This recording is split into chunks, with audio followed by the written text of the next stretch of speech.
Merci, Monsieur le Président, Monsieur le Ministre, Monsieur le Rapporteur Général, Monsieur le Président de la Commission. Cet amendement s'inspire de la logique qui a présidé, on l'examinera tout à l'heure dans l'article 3, à l'instauration prochaine du prélèvement à la source à l'impôt sur le revenu, avec une année blanche, si je peux m'exprimer ainsi, et des revenus 2018 qui ne seront pas imposés, et en 2019, on paiera en 2019 de l'impôt sur le revenu sur ces revenus de l'année. Cette logique-là, elle préside à la présentation de mon amendement parce qu'il existe des contribuables qui vont se trouver dans une situation où ils vont être doublement imposés lorsqu'ils reviendront ou lorsqu'ils redeviendront résidents fiscaux de métropole. Je pense notamment aux fonctionnaires, mais pas seulement, aux agents de l'État, à nos compatriotes qui vivent en Nouvelle-Calédonie, territoire compétent fiscalement et qui maintient encore le même dispositif d'imposition en décalage d'une année.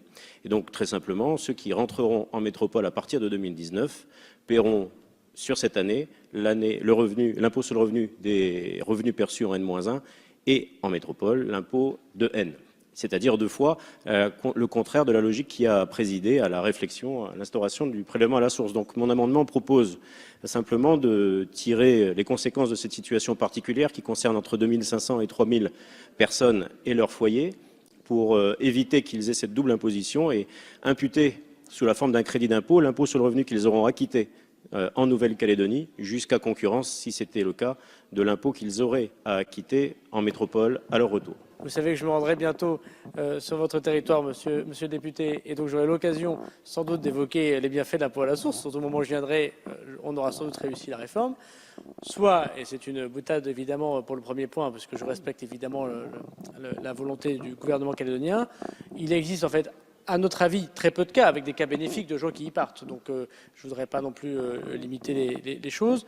C'est évidemment des mesures que rendront les impôts, si jamais les impôts de France, du système fiscal français.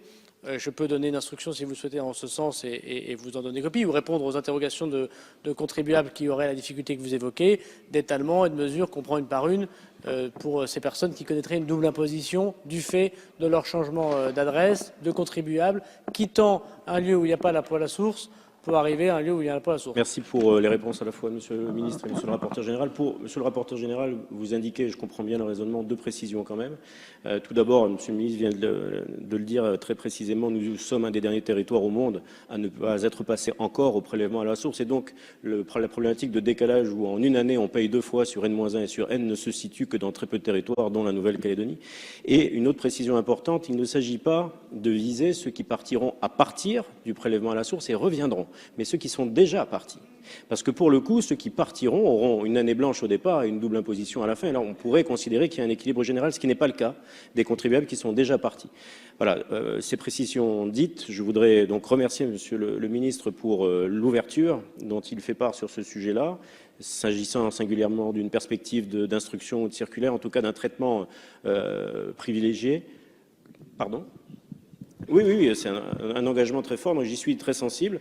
Je suis donc prêt, sur la base de cet engagement, à retirer mon amendement en remerciant le ministre et par anticipation les services pour le traitement particulier qu'ils feront à ces contribuables. Merci.